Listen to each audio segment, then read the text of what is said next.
work, but God has really been dealing with me on updating you guys with my anal fissure and hemorrhoids.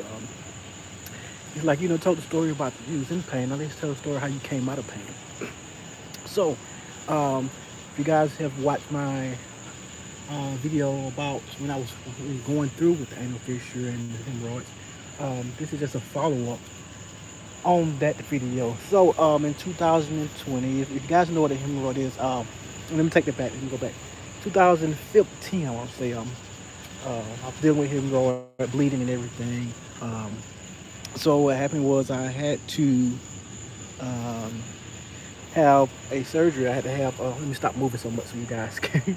I had to have surgery, and that surgery was hemorrhoid banding. So what they did was they went in and tied off the hemorrhoids, and they, fall out in the stool like some days later after surgery. That surgery and that process was it was very painful. Like the first week, I think. And then I think it took like a week to heal up and stuff because I was trying to go back to work after like 3 days, and that pain was like, no, you're not going. So I had to stay out another couple of days. So it took like a week for it to heal up. But that surgery was successful, I would say. But yeah, I had lost a lot of blood. That's what caused me to go into, go ahead and have it because I was bleeding. I was dealing with bleeding. I have been dealing with that ever since 2000. We had the chicken plant, poultry plant, 2000, maybe 7. I was dealing with that, and I didn't have surgery until 2015. So I had that surgery, and I hope these days, years are right, because I have been through a lot of surgery, so it's like I get them mixed up. But forgive me if I'm, not saying it's right there, but it's about around that, time. So what happened? I had that surgery. Like I said, it was successful. I had the hemorrhoids went away. I stopped bleeding and everything. So fast forward to 2020. That's when everything. So what happened? I was bleeding, so the hemorrhoids came back. I think it was like a year or two after that surgery. So 2015, maybe 2017 or 18. I was dealing with the bleeding again, and I was losing a lot of blood and had to get transfusions and stuff like that. So I was bleeding again. So I was like, man, I got to get this surgery again. So most people don't know that the hemorrhoids can come back after uh, a set time or whatever the case may be. If you're still straining or still doing things that will cause the hemorrhoids to come back. I think my thing was constipation and stuff like that will cause them to come back. So like in 2020, I went into surgery. I lost a lot of blood, so I had to go ahead and have it because I didn't want to 188. So forgive me, I'm at work here, so I'm trying to multitask, trying to get this out the way. God being really on me. But yeah, so 2020, I had surgery. I had the hemorrhoid banding. That was a failure. What happened was the doctor went in, did the surgery. He didn't tell me the hemorrhoid was so huge. So the hemorrhoids was so huge that the banding fell off, and it didn't work. So the surgery was like for no reason, and so he didn't tell me that. So what happened was another doctor had to go in. Another doctor went in, and he had to do the hemorrhoidectomy. That's surgery number 2. Dealing with 2020. I'm talking about that recent time. That time period, 2020 to now. He went in and did a hemorrhoidectomy. My God, you guys, that changed my life. It went from worse. I couldn't work. I couldn't sit down. I couldn't stand up. It was so painful. It was like they were hurt for like the whole day after that surgery. I was crying. My wife, I laid in the hospital after the surgery. I laid in my wife's arms, and I was just crying like, baby, it hurt so bad. And there's nothing they could do because the pain medicine, it was wearing off, and it didn't help. But I slept a little bit, but you still feel the pain. So it was terrible. The hemorrhoidectomy is terrible. But the doctor said he had to go in there and do it because the hemorrhoid was so huge that nothing else would help it. So he went in and did the hemorrhoidectomy. Like I said, and what happened was, like I said, it went for the worst. It's like everything turned for the worst. The procedure caused me to have an anal fissure. So it went from hemorrhoids to the anal fissure. The anal fissure occurred after the hemorrhoidectomy. So they cut me, and that's what happened. It was a small tear, and it lasted up until now, you guys. This 2022 of July. And this is I think it's the 20th because my birthday is Friday. Well, it might be the 20th. What time is it? Yes, the 20th. July the 20th. Until now. So let me not get ahead of myself. So he went in.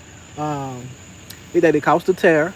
Man, that was so painful, man. It is like having a baby over and over again. I'm telling you guys. I went my some anal fissures are not as chronic as mine was, but my anal fissure was chronic, and the doctor was trying everything to help me out and to get me healed up. But so what happened was he did the surgery. Like I said, the hemorrhoidectomy that caused the anal fissure. So I was trying to heal. I was trying to wait like 6 months, whatever the case may be, because I know I was reading up on things where they was talking about, topics where they were talking about it takes like 6 months to heal up or more, sometimes some years. So I was like, no, I hope this don't take years. So what happened was it wasn't healing. I was still in chronic pain, man. The pain was so intense. It's like I would cry at night. I couldn't sleep. I was watching my wife sleep, and we had a baby at that time and stuff like that, man. And I could barely hold him or barely play with him, and I was going into depression. I'm going to say it like that. I was going into depression. I was like, my God, you got to bring me out of this, because I can't, I can't do it. I can't. But he kept me through all of it. My church family, that was awesome. And I was still trying to do this and that, but I couldn't do it. So what happened was, like I said, caused that anal fissure, right? So the anal fissure, then he went in, make sure I got that right. He went in and he did the sphincterotomy, guys. So that is when they try to cut the anal fissure out, pretty much. Try to cut as much where the anal fissure would heal. So it's like they were making a bigger hole, whatever, bigger cut, so you can heal and try to make it heal. But that I tried to took that out, sphincterotomy, and that surgery is really so dangerous. Like if they cut too much, cut too deep, it can mess with your urination and stuff like that. And you're going to the bathroom and you can end up with colostomy bag, or whatever the case may be. You can end up with a bag. And I didn't want to do that. I was like, please, I hope that don't happen. But he was like, I'm gonna be careful as I can. He makes sure he went in there, and he didn't really want to cut it, because he don't like to do that surgery. But he performed the surgery, and I was still bleeding and everything. I was bleeding after all the surgeries, pretty much. I'm still bleeding, still hurting after sphincterotomy. So I went back to the doctor a couple of months later. Through this, I was on oxycodone, hydrocodone. I was Percocets. I was trying all those types of medicine. Man, I had got so addicted to the medicine that I had to, they was driving me crazy. But I was able to sleep. I had to have them because I couldn't sleep without them. And even though they will take like some hours to even kick in, I was like still on my knees, like, my God. So when they wear off, they will let you know your anal fissure will, it let me know that the pain pill had wore. So I had to take another. You had to take it like every 6 hours, 4 hours, something like that. But after those hours up, I made sure I was like, I needed those meds. But yeah, so after the sphincterotomy, I went back to the doctor, and I was like, the doctor still ain't healed. He said, man, we got to get you right, man. So he's like, he went and checked me and stuff like that. Went back there to check, and he was like, what we can do, I can try to go in here, and I think he did a cleaning out. I think he tried to clean out after that time, and then the time after that, he tried to do the injection to the, because he thought it was the muscle that was not relaxing, that was causing me, causing pain, that much of pain. But he tried that. He did the cleaning out surgery. Then he went back in and tried to do the inject that muscle so it can relax. But it didn't relax. It relaxed a little while, and then after that, I'm back to pain, intense pain every time, intense pain. So we We are on intense pain. We're on. Gotta make sure the injection clean out. So that was. So this is another doctor, matter of fact. So let me rewind. The first doctor, the hemorrhoid banding, it was a totally different doctor. Another doctor came in. So this doctor was the one that performed like 3 surgeries. He had performed the hemorrhoidectomy, sphincterotomy, and the injection. And I don't want to say clean. I don't know if he did the clean. I think he did the clean out because it seemed like I had more surgeries. It was like, but I'm counting up to 1, 2, 3, 4, 5. I had 5 surgeries. 5 surgeries. Five times I went into the room trying to get this anal fissure corrected and fixed and healed so I can work. So take in mind, put it, be mindful that I couldn't work. My wife would take care of the bills. It was terrible. And as a man, I like to, try to do my best I can, do the best I can, and taking care of the household. But God kept us through it all. But so after that injection and stuff, through this process, I tried healing bottoms. They were also, I would say, it helped for a minute, but my anal fissure was so intense and so chronic that it didn't help it. But anyway, healing bottoms, I would knock it. You guys should try it if you guys are dealing with, anal fissure. They're not that intense. I would say try. And I had tried the suppository from Healing Bottoms, so check those guys out. They have amazing products. But yeah, did that, cleaning out. That doctor couldn't do anything else. He was like, "It's nothing else I can do to you." Do you know how that feels to hear that, you guys? I couldn't.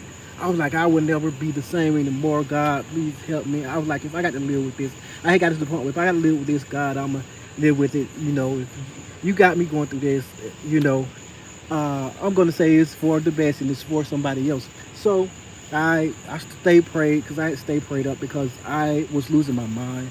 I didn't let my wife know too much, but but the church, my church family really helped me. My pastor there was praying for me, and others were praying too, and I thank them for their prayers. Without God, I couldn't make it, you guys.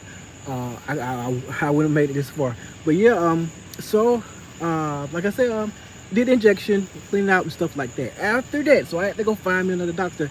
I was like, well, people was like, you make sure you get a second, maybe a third. It was actually a third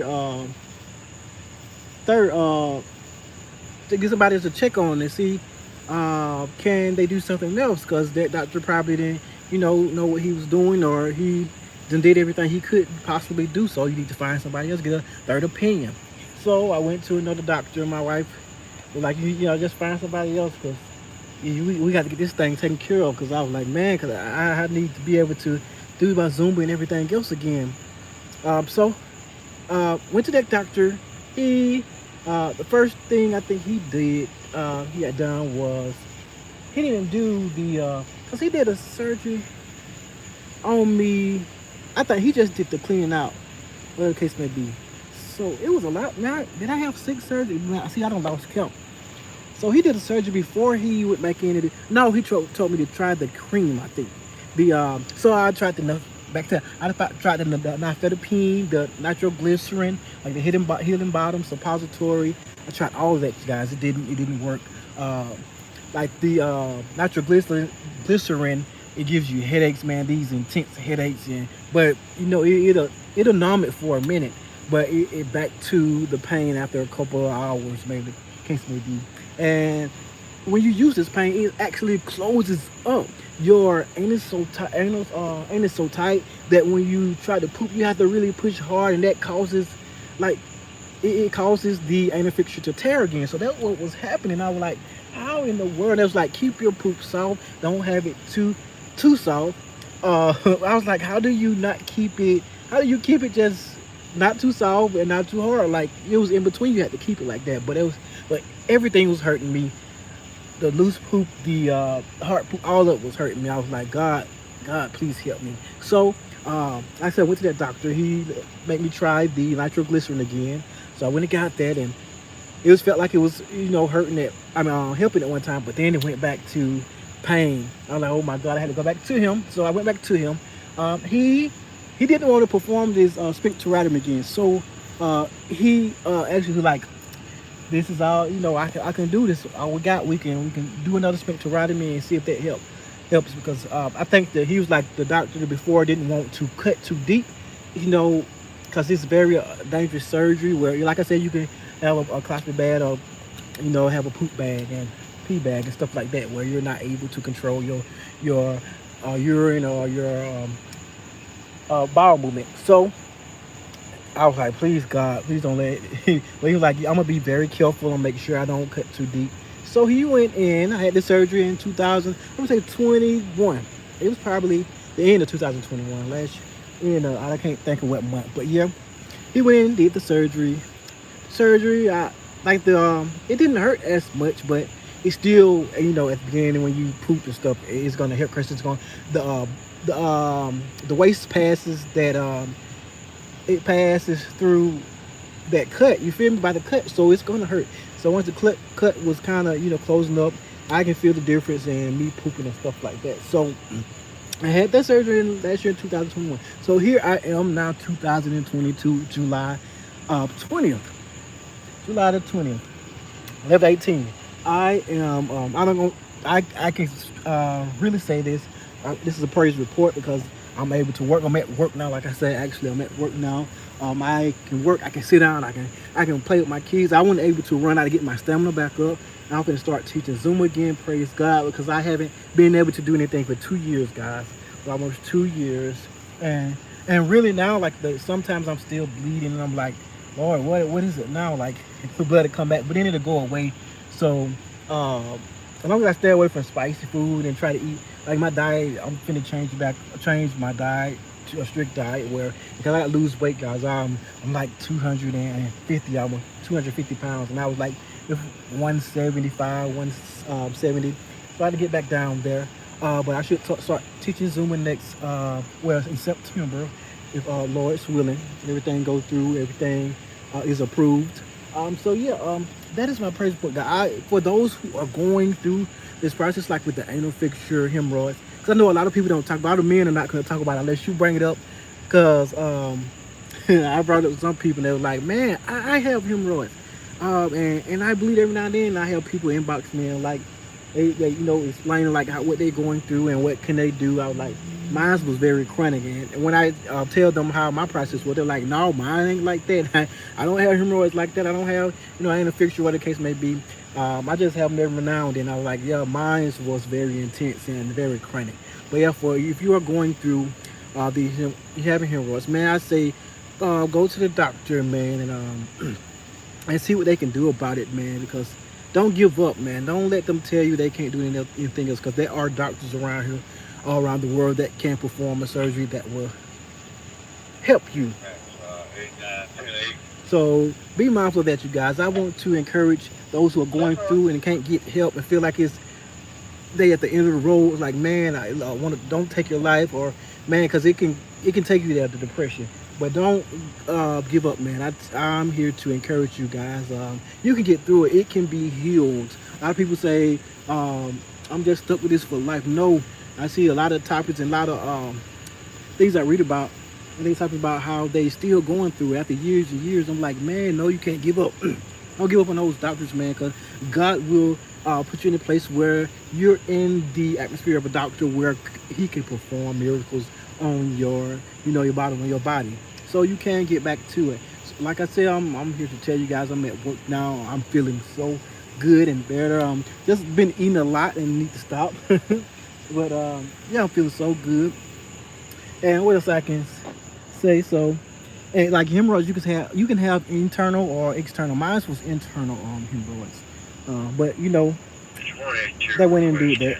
Handled that.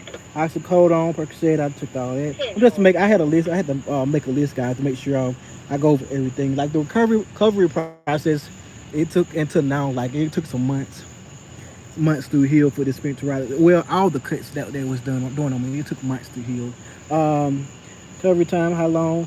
Man, the pain after hemorrhoidectomy, the pain will last like 12 hours, guys. So your pain lasts like up to 6 hours, 5 hours, man.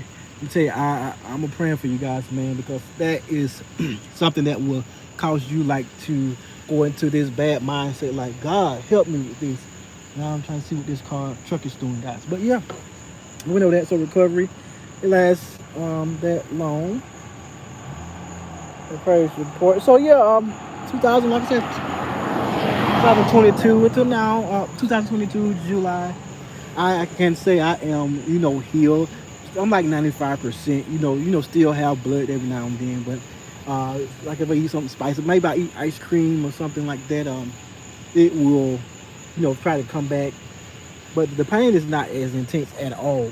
Like it's just like a little pinch now, like where I can take, where I'm able to go sit down. Cause that when I had the anal fissure, I wasn't able to even sit down in the car. Like we was in Atlanta at that time, and it's like if I go to the bathroom before we go somewhere, it's like I had to stay at home, and my wife would stay at home with me. It was like she couldn't even go see her family because she wanted me to help her, drive home and to Bama. But yeah, that's all I have for you guys, man. Like I said, if you're dealing with this, if you guys need me, I'm not a doctor or anything. Encourage you. I'm here to encourage you guys. If you're dealing with it, you have any questions about my process, just hit me up. Message me, leave a comment. I'll try to get back with you the best way I can. This Larry Pop Thomas, I have so many channels and stuff like that. But you guys type in Larry Pop Thomas, you will find me on social media and everything. But yeah, I'm not on here just to get likes or anything. I'm here to encourage those who are going through this, man, because I know a lot of people are dealing with hemorrhoids and anal fissures. And I'm here to tell you that God can heal you, all right? Don't give up on God, because he won't give up on you. I'm out. God bless.